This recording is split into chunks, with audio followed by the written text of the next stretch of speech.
तो आज हम बनाने जा रहे हैं सॉफ्ट सिंधी खुराक।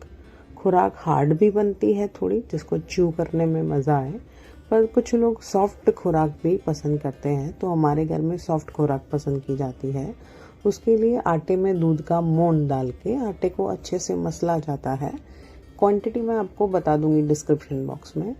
और फिर जो भी ड्राई फ्रूट्स वगैरह हैं, जितने भी ड्राई फ्रूट जो भी आप लेना चाहते हैं, सबको पीस के, बहुत दरदरा नहीं, बहुत अच्छा खासा सा मैं पीस लेती हूँ। फिर अब कढ़ाई में या किसी में भी मोटे से बर्तन में ताज़ा अमूल वाला घी लेके जो मोन दिया हुआ आटा था उसको धीरे धीरे आप उसको मतलब थोड़ा गरम सेकते जाएं। इसमें जल्दी ना करें। पूरा आटा एक साथ डालने से बहुत सारी गठाने आ सकती हैं, इसलिए हम धीरे धीरे करके आटा डालते जाते हैं। देखिए, मैंने धीरे धीरे आटा डाला और घुमाती गई। घुमाने की जो ये प्रोसेस है काफ़ी हाफ एन आवर तक चलती है। और फिर बस आटे का जैसे कलर चेंज हो जाता है, स्मेल आने लग जाए, तो फिर हमने सबसे पहले इलायची पाउडर डाला है। और ऐसे धीरे धीरे करके सारे ड्राई फ्रूट्स डाल देते हैं हम लोग।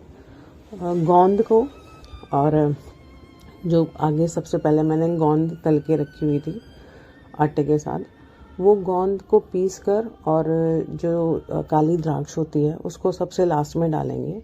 और फिर जब सिक जाए सब अच्छे से, तो चीनी का घोल जो मैंने दूध में बना के रखा था वो डाल के फिर अब अच्छे से घुमाना। चीनी और दूध वाला जो घोल हमने डाला, उसके बाद घुमाना थोड़ा अच्छे से रहता है, ताकि चीनी पूरी आटे में और जो भी ड्राई फ्रूट डाले हैं अच्छे से उसमें मिल जाए।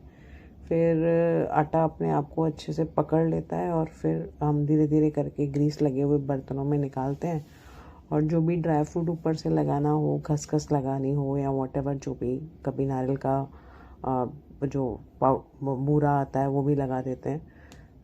बस ऐसे करके फिर जो भी अच्छा शेप लगे उस हिसाब से कट कर लो, और बस फिर थोड़ा सेट होने के लिए रख दो। ये अपने आप को खुराक पकड़ लेती है, थोड़ा हार्ड बन जाती है, एंड फिर आप कंज्यूम कर सकते हो इसको 8-10 दिन आराम से फ्रिज में रख के।